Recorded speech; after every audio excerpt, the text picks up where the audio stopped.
Ang ilan sa kanila ay nagkakaroon ng social anxiety. Kapag ang mga introvert na may social anxiety ay nahaharap sa mga sitwasyong panlipunan, maaari silang makaranas ng labis na pakiramdam ng pagkabalisa na maaaring mag-manifest bilang isang matinding pagtitik. Na ang iba ay maaaring bigyan ito ng maling kahulugan bilang pagtingin ng masama. Ngunit sa katotohanan, ang matinding titig na ito ay hindi isang tanda ng kawalang interes o poot. Madalas itong salamin ng kanilang panloob na pakikibaka upang pamahalaan ang kanilang social anxiety. Maaring iniisip nila kung paano i-navigate ang sitwasyon, nag-aalala tungkol sa mga potensyal na hakbang o pagharap sa emosyonal at psikolohikal na epekto ng pagkabalisa. Ang masamang tingin ay maaari ding magsilbi bilang isang paraan ng pagmumuni-muni sa sarili. Kapag ang mga introvert na may social anxiety ay nakadarama ng pagiging vulnerable o labis na pagkabalisa, maaari silang likas na umatras sa kanilang sarili bilang isang defense mechanism. Ang pag-iwas na ito ay isang paraan upang protektahan ang kanilang sarili mula sa mga masamang sitwasyon. Hindi nila nais na makita bilang umiiwas o hindi interesado.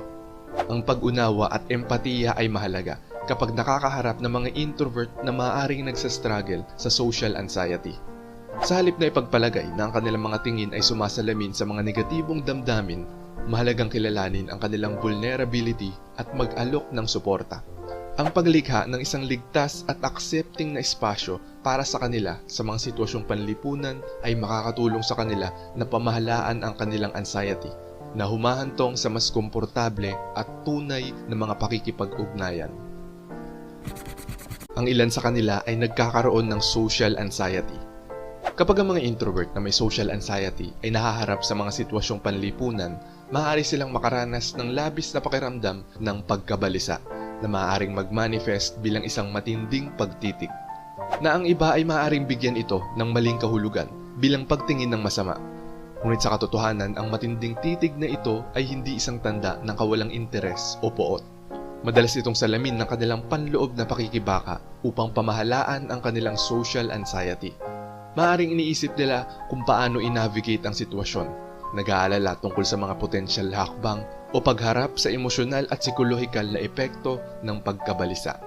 Ang masamang tingin ay maaari ding magsilbi bilang isang paraan ng pagmumuni-muni sa sarili. Kapag ang mga introvert na may social anxiety ay nakadarama ng pagiging vulnerable o labis na pagkabalisa, maaari silang likas na umatras sa kanilang sarili bilang isang defense mechanism. Ang pag-iwas na ito ay isang paraan upang protektahan ang kanilang sarili mula sa mga masamang sitwasyon.